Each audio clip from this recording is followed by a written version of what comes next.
So yun, update tayo dito sa EG ni Boss Tom from Canada. So ang gagawin natin dito, isa-ayusin natin yung aircon niya. So pagka kasi tanghali talagang hindi malamig yung loob. Tapos nag-overheat din. So inalis na natin yung head, pinadala na natin sa machine shop. So yung mga possible natin palitan para pang long run. Napalitan natin tong kanyang thermostat housing. So ayun, parang may mga dikit-dikit na lang. Epoxy. So, papalitan na natin 'yan. Tapos itong condenser niya, ayusin natin. Gagawin na natin ng comb mount. So, kagaya ng mga ginagawa natin. Tapos, medyo ayusin natin, lilinisin natin yung mga yan, dumi. Tapos, magbabago na rin tayo ng fittings ng hose. So, itatago na natin para malinis. Tapos, ito pala, galing naman tong Batangas. So, ito from Batangas. Iyon from Kalamba, no? Isa. So, yun. Yes. Ito yung before ng harness mo. Ayan. May mga sakit. Mga wala na. Sinuksok na lang tsaka tinig. Papalitan natin yung mga sakit na dapat palitan.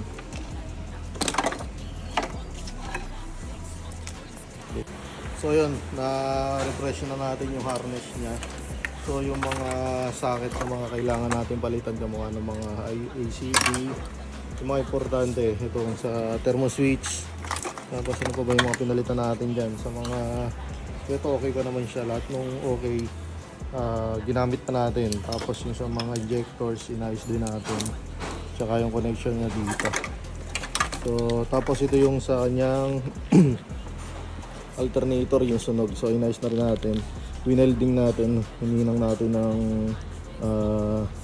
tingga para makapit. So hindi lang natin kinlam, hininang pa natin para maganda yung connection. So yan, sa alternator okay na yan. So ito na itsura nya, compare nyo dun sa unang video kanina. Ni-refresh natin yung engine harness. Ganda ba yung nakuha ko dito? Ano kayo nakuha ko?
So na-update tayo dito sa block ng taga Batangas.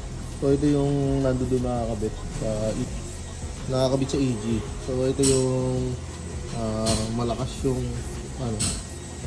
piston slot niya, yung katok, yung pag ginata natin tumutunog.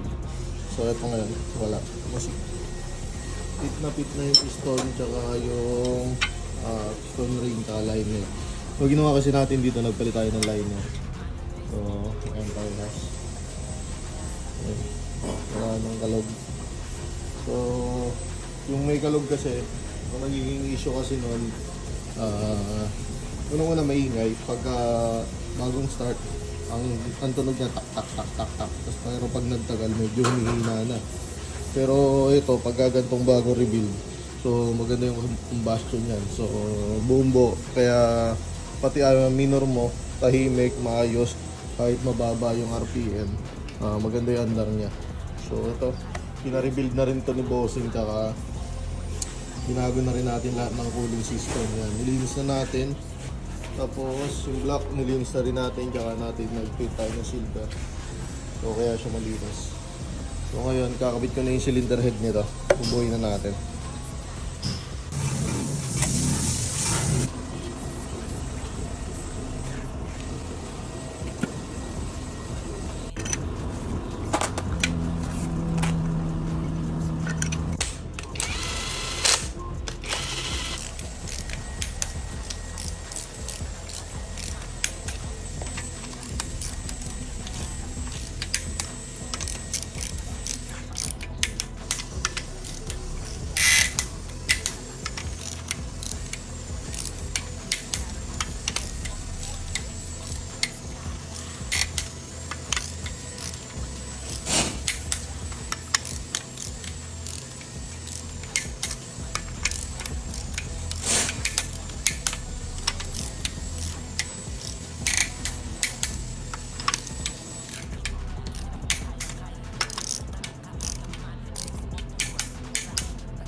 So yun, may bibigay tayong tips sa inyo kung bakit pag nag-higpit ako ng torque, hindi na ako kinakabahan yung nalilost thread or hindi.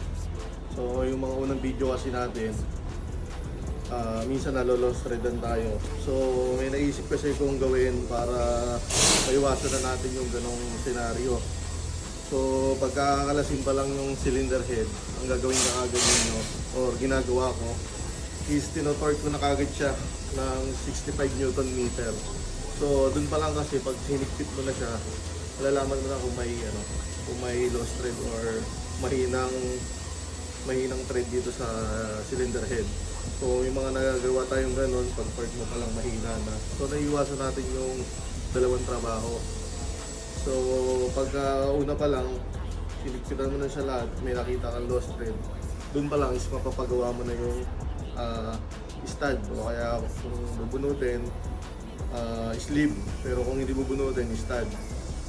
So yun yung mga na-encounter natin dito para iwas na yung doble trabaho. So minsan kasi dati yung mga unang gawa natin, pag hinihigpit na natin, kinakabahan tayo lagi maghigpit kasi hindi natin alam kung kakayanin ba na higpit niya. So ngayon, yun yung naisip natin na paraan para isang trabaho na lang, wala na tayong magiging problema. So yun, higpitan nyo lang muna ng 65 Newton meter. Pagka nag-click, ibig sabihin okay yung thread, okay yung tornilyo. So yun lang.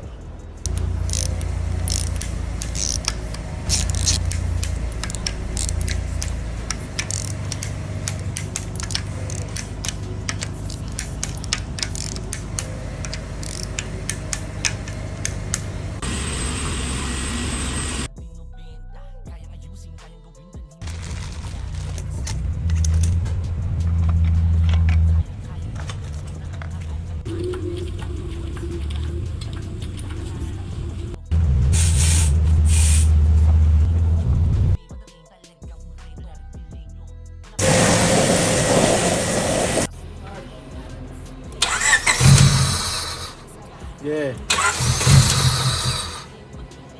Yeah. May gasolina pa ba? Sige, start.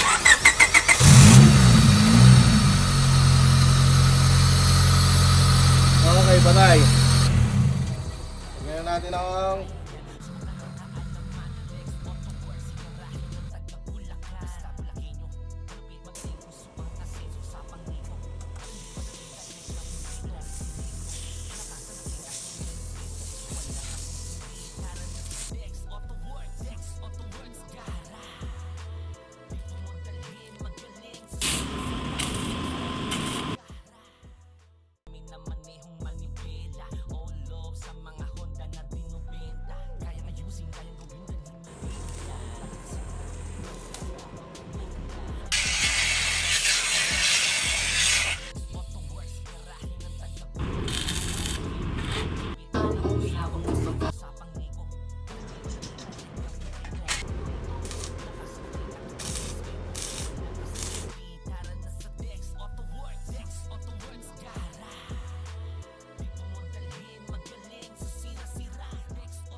meron tayong wiring ng EG.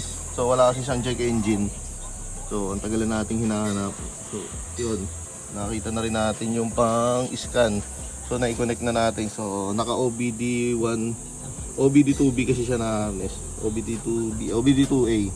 OBD2A na harness. So kinonvert kasi sa EG.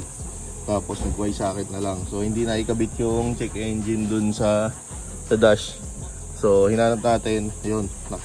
Finally nakita na natin na halos 2 araw yata natin ito hinahanap. So ang maging problema, putol pala dito sa loob. Walang papunta doon kasi nga nakasama kasi yun sa green socket papunta sa aircon sa sa EG to convert. So hindi nila naikabit. So ilalagay natin ngayon yung check engine light niya. So doon nakita na rin natin yung harness. So babypass na lang natin ang wire para mas madali. Hindi na natin bubuklatin yung pinaka main harness niya. So mamaya pakita ko sa inyo na gumagana na yung kanyang check engine.